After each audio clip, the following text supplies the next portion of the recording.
Bonjour mesdames, messieurs, nous sommes le vendredi 3 juin 2022, voici les titres de cette édition.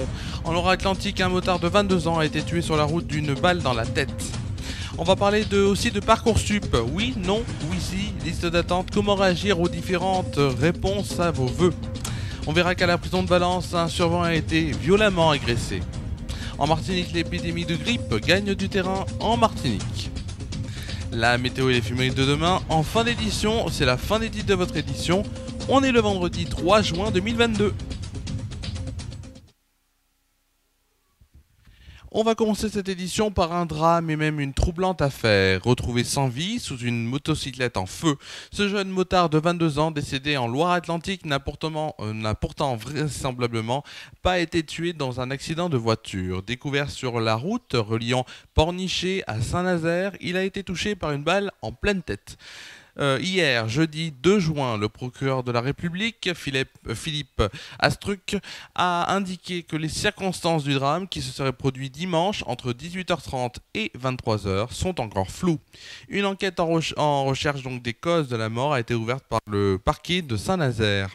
Les premiers éléments indiquent que la motocyclette en question avait été volée. Par ailleurs, l'autopsie a révélé que la victime avait été atteinte par un projectile à la tête qui avait causé son décès, a ajouté donc le procureur. Il a confirmé qu'il s'agissait d'une balle. Au regard de la complexité des faits, un appel à témoins a été lancé. Les investigations pour meurtre donc en bande organisée, arrestation, enlèvement, séquestration ou encore détention arbitraire suivie de morts commis en bande organisée ont été confiées à la juridiction interrégionale spécialisée de Rennes. Les enquêteurs encouragent toute personne détenant des informations à témoigner. Ils sollicitent celles ayant pu assister à un accident ou tout autre événement inhabituel sur l'axe routier d'une départementale 392 reliant Pornichet à Saint-Nazaire et plus précisément au niveau de l'échangeur avec la route D213 donnant accès à la ZAC de Bray. On va maintenant parler d'un autre de notre actualité. Parcoursup, c'est l'épreuve qui n'en est pas une, mais c'est un passage obligé pour les élèves de terminale et pas que. Les réponses aux vœux d'inscription ont commencé à s'afficher hier à partir de 19h sur les écrans de smartphone des lycéens et dans leur boîte mail. Il est temps de réviser les 4 situations qui peuvent se présenter. On a donc d'abord le félicitations, bien sûr le oui, c'est la situation la plus confortable. Vous n'avez plus qu'à valider ce choix. Pour cela, il faudra juste patienter quelques heures, car au tout début de la phase d'admission, la plateforme Parcoursup est en mode consultation uniquement. Le mode validation a été déjà accessible dans la soirée d'hier, mais vous pouvez aussi attendre le lendemain, on vous aurait pu entendre aujourd'hui ou peut-être même demain, et prendre le temps d'une bonne nuit de réflexion. C'est important. Alors précisons, un oui si reçu donc en réponse à l'un des vœux de vos vœux est bien une proposition ferme de l'établissement, mais conditionnée au suivi à partir de la rentrée d'un parcours adapté à votre profil, par exemple avec une remise à niveau dans une discipline. C'est la situation la plus courante pour les majorités des candidats donc sur Parcoursup au soir du premier jour des résultats, être sur liste d'attente. Rien d'alarmant, voilà. C'est juste que vous avez choisi une formation donc très sélective avec peu de place, et même si vous avez un excellent dossier avec 18 sur 20 normalement de moyenne générale, il se peut que tout à fait donc qu'à l'échelle du pays, il se trouve suffisamment des dossiers aussi avec 19 sur 20 de moyenne qui sont passés donc devant le vôtre.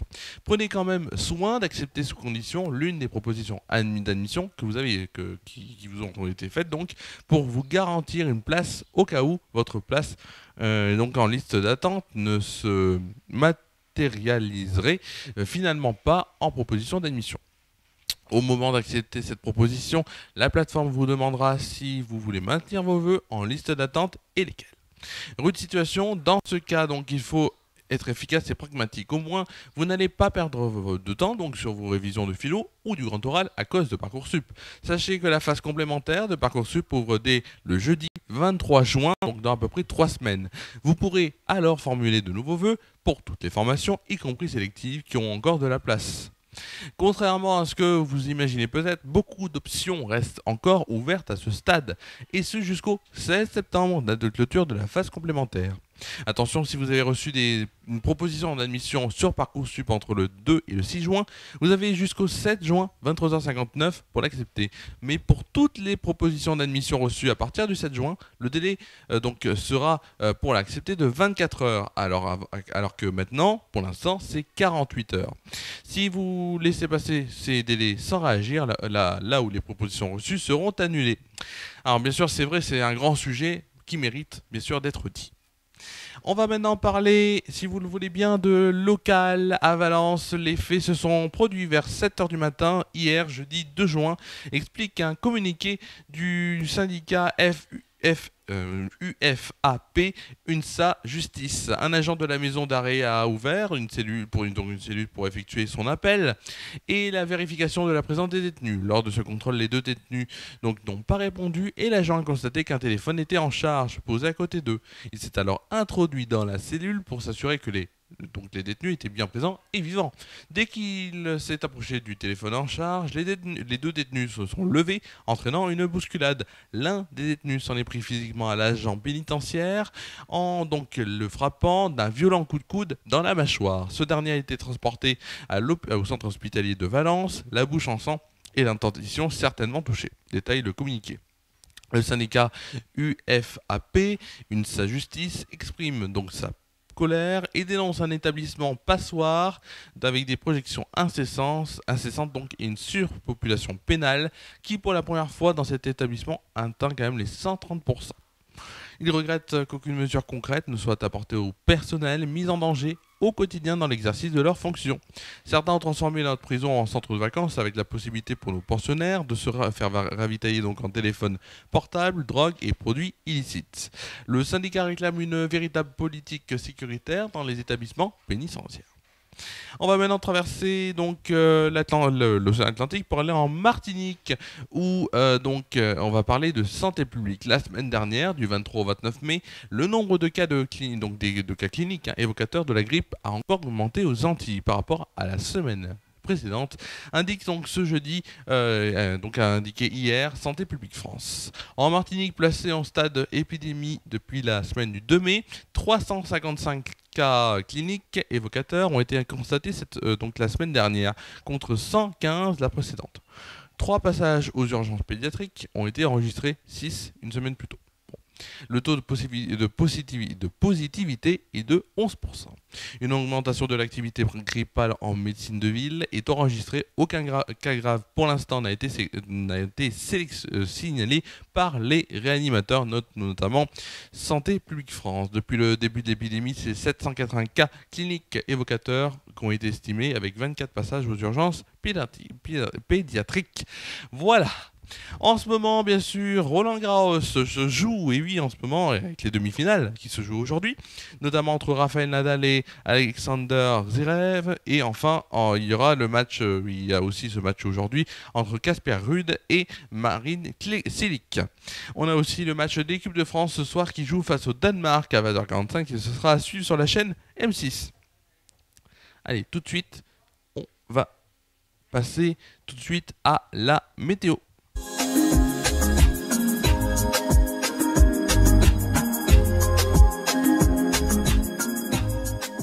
La météo, donc d'abord avec la météo de ce qui va se passer, si vous le voulez bien, à Tournon-sur-Rhône, avec notamment à Tournon-sur-Rhône, demain au programme un temps ensoleillé qui sera présent avec une température de 22 degrés de moyenne.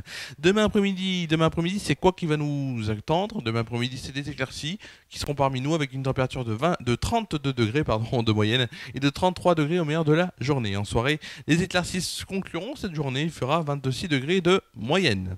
Tout de suite, on va passer au temps qu'il va faire en France métropolitaine et on commence d'abord par la carte de demain matin avec notamment le ciel qui est assez nuageux et parfois brumeux en matinée avec de rares averses ponctuellement orageuses du sud-ouest aux Ardennes. Aussi le quart sud-est reste à l'écart avec un ciel bien dégagé et de la chaleur. Côté température, il fera 15 degrés à Lille, Rouen et Nantes, 16 degrés à Strasbourg, Troyes et Orléans, 17 degrés à Paris, La Rochelle, Bordeaux et Toulouse et Lyon, 18 degrés à Montélimar et Biarritz, 19 degrés à Perpignan. Il fera pour le plus froid 13 degrés à Brest, Aurillac et Rennes. Et pour le plus chaud, ce sera à Ajaccio, il fera quand même 24 degrés. Demain après-midi, la carte qui est sur votre écran en ce moment. Demain après-midi, le temps est généralement chaud et lourd avec des nuages menaçants, mais aussi de belles éclaircies, surtout sur la moitié est. À l'ouest, de violents orages se déclenchent avec un risque important de grêle et de fortes rafales de vent. Il fait très chaud des Alpes au sud-est. Côté température, il fera 26 degrés à Charleville-Mézières, Rennes, Nantes et Limoges, 27 degrés à Bordeaux, 28 degrés à Lille, Strasbourg et Paris, 29 degrés à Montpellier, oui, 31 degrés à Orléans, Toulouse et Perpignan, 32 degrés à Lyon et Marseille. Pour le plus froid, ce sera à Cherbourg où il fera 19 degrés, à l'inverse. Où il fera le plus chaud, ce sera à Montélimar où il fera 35 degrés. On fêtera demain les Saintes Clotilde. Le soleil se lèvera à 5h49 et se couchera à 21h48. On gagnera ainsi 1 minute de soleil. Allez, demain, on se retrouve. Mais vous allez me dire, mais on se retrouve. Et bien demain, bien sûr, on se retrouve ici pour Samedi Détente sur FRN News, donc à 19h en inédit. Dimanche à 20h en direct, je serai là donc pour FRN News Foot spécial Semaine Internationale. Retour du JT pour mercredi prochain. Lundi, mardi, il n'y aura rien. Mercredi prochain, le JT. Jeudi, le JT. Vendredi, le JT. Et samedi prochain, Samedi Détente, on reprend bien sûr les bases. Voilà. C'est la fin de ce JT, de ce journal, de cette édition. Merci à vous de l'avoir suivi. Je vous souhaite de passer une bonne soirée, une bonne nuit. Prenez soin de vous et de vos proches. Et on se retrouve demain pour une nouvelle émission de Samedi Détente sur FRN News. À demain.